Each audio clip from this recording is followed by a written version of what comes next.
So this final session, apart from not wanting to do more than 4 panels of the previous format because I'd have to think of too many questions, but one of the things I've always said in this area is how you judge a fund manager, and it is deeply unscientific, is whether or not a fund manager actually looks excited by what they're doing. Look at the whites of their eyes. And I know not everyone's got access to fund managers to be able to do that all the time.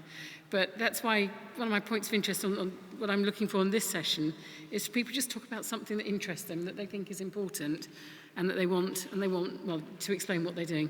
So without further ado, I will ask Caroline, please, to start. I believe you're going to talk about the SDGs, Caroline.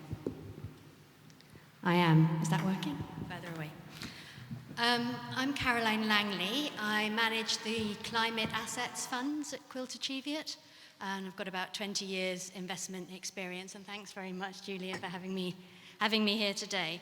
So one of the things that I really value is diversity of thought, and gaining that myself from a very broad education. And especially in my master's, I did an option. I won't go through all my education, but in my master's, I did an option called Global Environmental Change and Policy. And through that, I think that's what's really led me to love the topic I've chosen, which is Sustainable Development Goals. Now, what interests me here is how the Sustainable Development Goals came about for member states, but have in a sense trickled down into being used for companies and for other stakeholders like not-for-profits, and increasingly in the sustainable investment setting that we work in here today. So a bit of a backtrack for those of you who know less about this. 2015, they were adopted, 17 Sustainable Development Goals, and underneath them 169 very specific targets. Joanne mentioned the Paris Agreement also in 2015. Really, really landmark year for the world. I think it's really when it stopped being blah, blah, blah, and it actually started being real in terms of having some real sort of tangible plans. And Agenda 30, which is what it was all about, it was the plan between 2015 and 2030, was to promote prosperity, address inequalities while protecting the environment. And it really created this tangible pathway to sort out things like poverty and climate change and environmental degradation. So yes, it's all become pretty mainstream now, and we see them all the time when we're analysing company reports.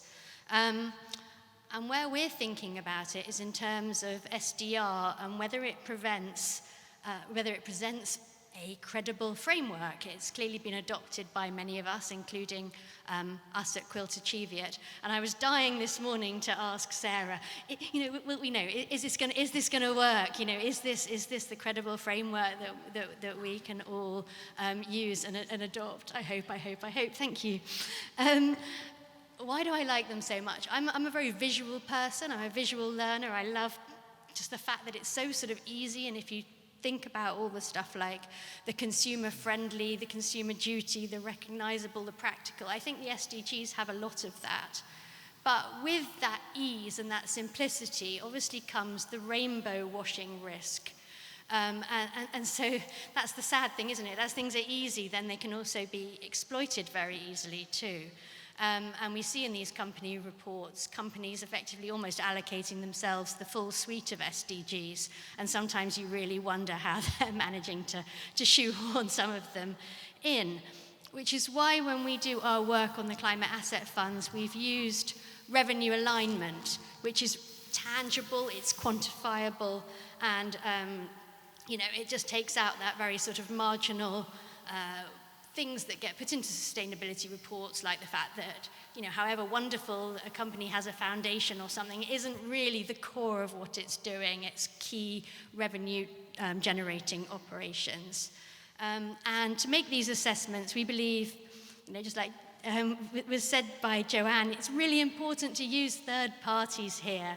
One mustn't produce and introduce one's own biases of wanting something to be mapped, one has to rely on others, and we use ethical screening for this assessment. I know there are others, but it's really important to get credible, independent work. And their analysis is at a target level. It's very good. Of course, there's always room for improvement, and I really, really hope that maybe when I'm invited back, hopefully by Julia in maybe 5 years' time or something, we've got a world where the revenue alignment to sustainable development goals is actually in audited financial statements. How amazing would that be for our credible framework hopes and dreams? Have I really got to do this for another 5 years? more, please. And then when it comes to the other side of things, one has to, of course, watch for obstructions and controversies as well that can invalidate potentially some of that other alignment. So this year we actually sold out of Ares, an alternative asset manager, when we realized the obstruction to SDG 7, affordable and clean energy, because of their role in financing oil and gas developers. So although that was only 2.5% of their sort of revenue activities, we felt that we didn't want anything like that in our portfolio because we avoid anything to do with the oil and gas exploration and production. For an SDG story that we added in the year, really came out of the SDG analysis, we bought into Danaher. Don't know if any of you are familiar with Danaher, but it's a sort of medical, industrial, commercial products business, and it has very strong alignment with SDG 3, health and well-being, and SDG 6, clean water and sanitation. If you look at their mission statement even, I think it's quite a sort of important thing sometimes to go to in a company. Look at their why, look at their purpose, look at what their values really are, and their why is helping realize life's potential, which I thought was pretty strong for sort of an SDG and sustainability story. So the targets it aligns to are 3.4, about premature mortality, reducing that, and supporting the R&D of sort of vaccine development and that sort of thing. They help scientists work at a molecular level. They produce clinical tools for the clinicians. I could go on. We can probably talk downstairs over a coffee later about all that sort of thing. And they also have a great water business in terms of their water treatment and managing and helping with the quality of water, and like through organizing water data and tools for purification and that sort of thing. So, back to the big picture, back to my favorite, Agenda 30, we're halfway through, and those targets, it's been really interesting at the moment because we're halfway through. There's been some summits and things showing how progress is going. Only 12% of the targets are actually on track, which is really sad. Apparently half are progressing moderately or severely off track though, and 30% no movement or even going backwards. But I promised Julia I'd end on a high, and that sounds very, very depressing. So the good thing is that some of the SDG targets where they're very investable, like SDG 7B, investing in energy infrastructure, where you've got all the Green Deal, the EU Repower, the Inflation Reduction Act, all that stuff sort of behind it, they're on track, which really proves that the investment industry can make a huge, huge difference here. As I said right at the start, I don't see any real change happening without the investment community being part of it. So, yeah, you did end on a high. Just. Thank you very much. I think in the interest of time, we probably need to move on unless... If we get time at the end, we'll come back to questions collectively, perhaps. So George, can I ask you to, from RLAM, to... Of course, yeah. So good afternoon, everyone. My name's George Crowdy, and I manage a range of sustainable equity and mixed asset funds at Roland Asset Management. Today, I'm really here to talk to you and explain to you why I think now is a really exciting time to be a sustainable investor. So I think we'll all be very aware of how complex and confusing the macro environment would be. But over the last 12 months, I think some really exciting microeconomic and more sector-specific trends are emerging, some of which Caroline has touched on. So I think, if I was here 3 years ago, I would have said that the key trend in markets is really digitalization, things like cloud computing, software companies, semiconductors. But I think it's much broader than that today. And one of the ways I think you can kind of look at the world is really through thinking about what's happening in the physical world, through atoms essentially, what's happening in the digital world, through bytes, and then what's happening in nature essentially, through genes. And with each one of these, I think there's been some phenomenal advances. Just starting in the physical world. In the last 12 or so months, you've had things like the US Inflation Reduction Act, the EU Green Deal, the United States CHIPS Act, which is all about subsidizing domestic semiconductor manufacturing. There's almost close to $1 trillion of stimulus going into supporting domestic infrastructure and things being remade and new things being made in a much more environmentally friendly way, and really helping economies transition and electrify to help countries meet their sustainability goals. And there's a number of companies which we invest in which are not only enabling this but also benefiting from these trends. A company like Schneider Electric, which is a French-listed company but very global in terms of how it does its business, is a global leader in electrification and factory automation solutions and is right at the heart of supporting some of these trends. A company like Trane Technologies, which is the global leader in producing the most advanced HVAC systems, so heating, ventilation, and air conditioning. If you're producing a new data center or producing a new manufacturing plant to produce semiconductors, you need one of these systems. And these HVAC is typically around 25% of a building's energy use. So putting in the most energy efficient systems makes a huge difference to your environmental footprint of that building, but also your energy bill at the end of the day. And then companies like Wabtec. So Wabtec is the global leader in rail locomotives, and they're making huge advances in things like battery technology and hydrogen. And now moving over to the digital world, I think one of the things that has really changed over the last 12 months, and is what, and some people are comparing it to the introduction of electricity even now, is that this real move towards generative artificial intelligence, which has really been enabled by this move from parallel to accelerated computing powered by these new form of chips called GPUs. And I think this is going to have a huge impact on almost every single company and every single industry around the world in some way, shape, or form. There are some companies which are already benefiting and making money from this trend today. A company like Microsoft, through its partnership with OpenAI, which developed ChatGPT, which was really the pivotal moment that put this technology into the hands of everyone. No longer is artificial something that only the world's leading data scientists can do. Now every single person with an internet connection can feel the benefits from this. And then companies like Adobe, they're also a real leader in innovating in this part of the market as well. So they've released a new product called Firefly, which is the first product on the market, which allows you to convert text to images. And this is already a company which is helping drive digitalization across all industries and helping move us away from paper-based processes. And this is just another example of being able to do something that wouldn't have previously been possible. And all of this wouldn't be possible without semiconductors at the end of the day. And companies like ASML, which make the world's most advanced semiconductor manufacturing equipment, are right at the heart of allowing their customers to produce these chips to do this advanced computing. And then just moving on to what's happening in the natural world and thinking about some of the advancements in healthcare. And I think you can really get very excited when you start to think about how some of these new digital technologies can be used in the healthcare space. So today, it's just incredibly expensive and incredibly difficult to produce new drugs.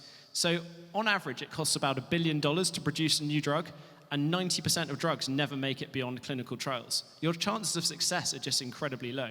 And by using some of these advanced tools and data analysis, which are facilitated by advancements in AI, the chances of success are only increasing. The other thing that's happened in the healthcare space is a massive new market opportunity has emerged in obesity drugs. And it's absolutely shocking the number of obese people around the world. So 42% of the US population is considered to be obese today. That's a number which hasn't declined for 30 years now. And it's estimated there could be up to 780 million people around the world who could be eligible for some of these obesity drugs. But the reason why investors and healthcare systems are so excited about these drugs is because not only do they provide results which are 20% better than just lifestyle factors such as changing your diet or exercising more, it's because there's so many comorbidities associated with obesity. Things like heart disease, strokes, cardiovascular disease, and essentially these drugs are just able to allow individuals to lead happier and longer lives as a result of that. And it could be one of the biggest new markets in all of healthcare we've ever seen. On the other hand, we're also continue to see huge advances in oncology treatments. Companies like AstraZeneca continue to innovate and lead in that space, in our view. And again, a lot of this wouldn't be possible without the tool and instrument providers such as Thermo Fisher and similarly Danaher, which was just spoken about. These companies providing the instruments and the tools that allow these companies to innovate and scale up these new medicines and get them out into the world.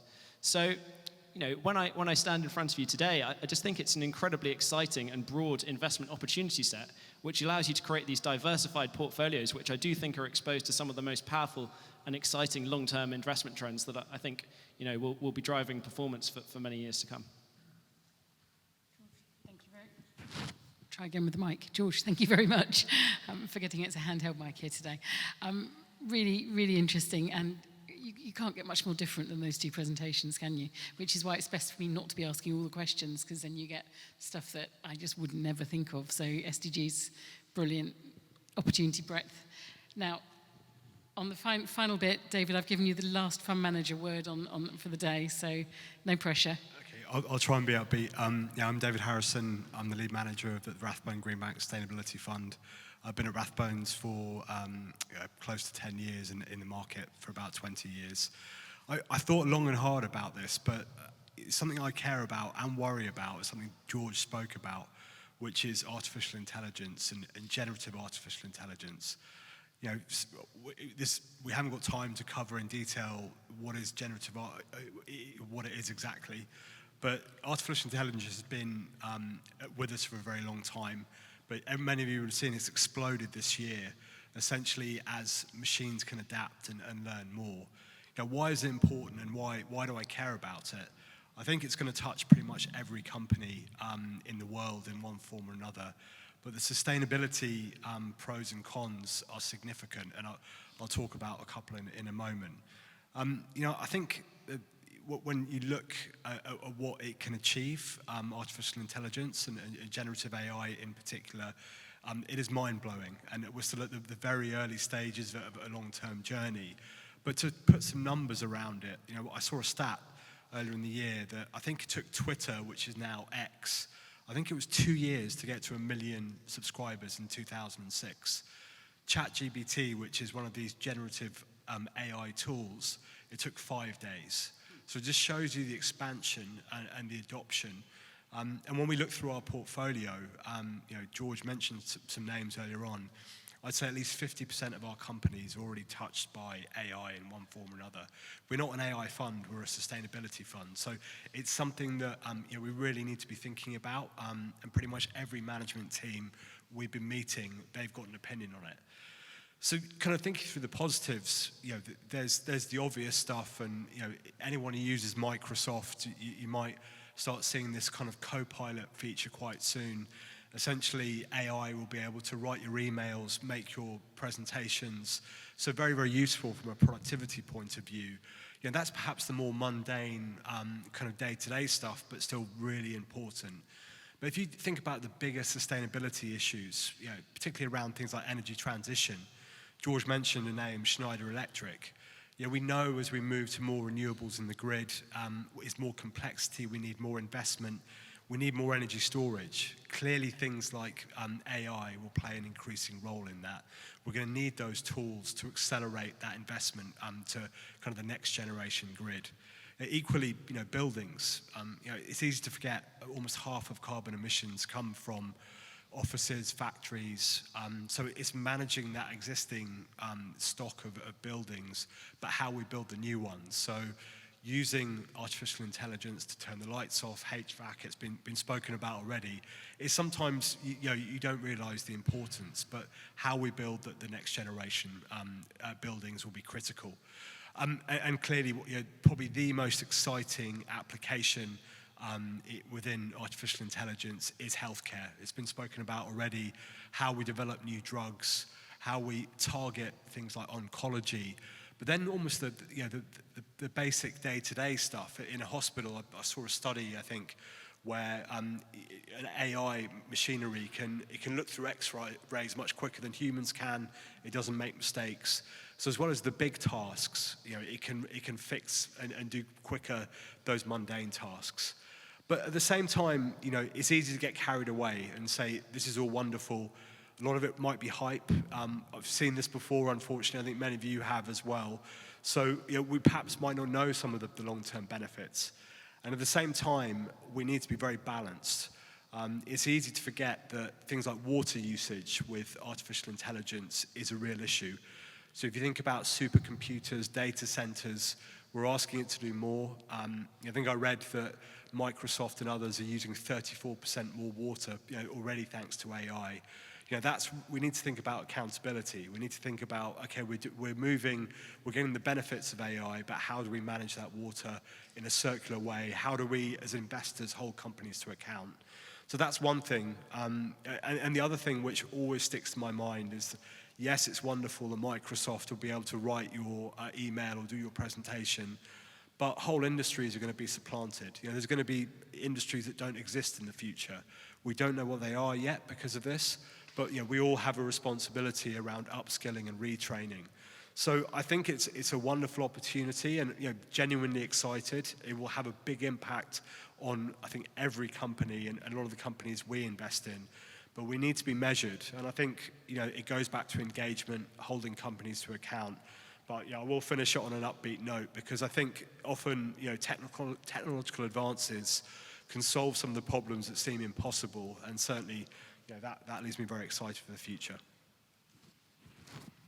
That's brilliant. Thank you very much. Someone here did ask me earlier if we were going to be touching on AI, and I was very, very pleased to be able to say, actually... So trying to cover it all in 5 minutes. Yeah, so we've done AI in 5 minutes, so that's sorted, thank goodness.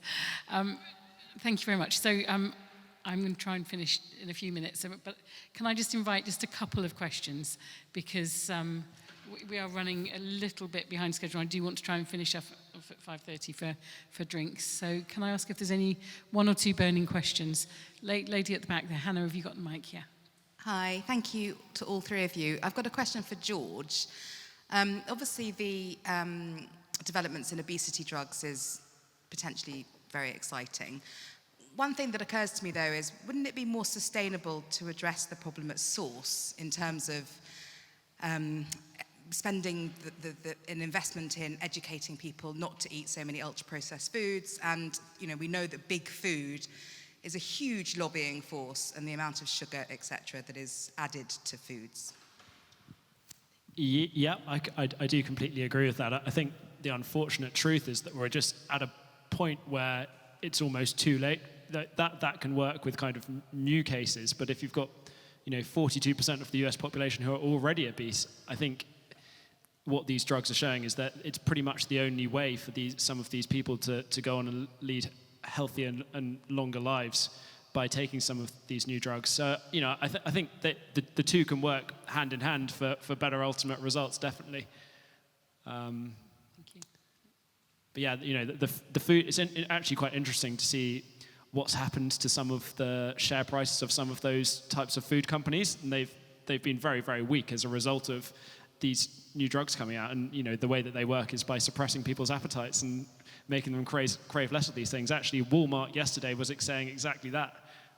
So it's really happening already. That's really interesting. Any other questions? Maybe one last question. No? Okay, I think as we're running over a little, if you don't mind, I think I'll close this session, if that's okay. But first of all, can we please thank these guys, because that was great.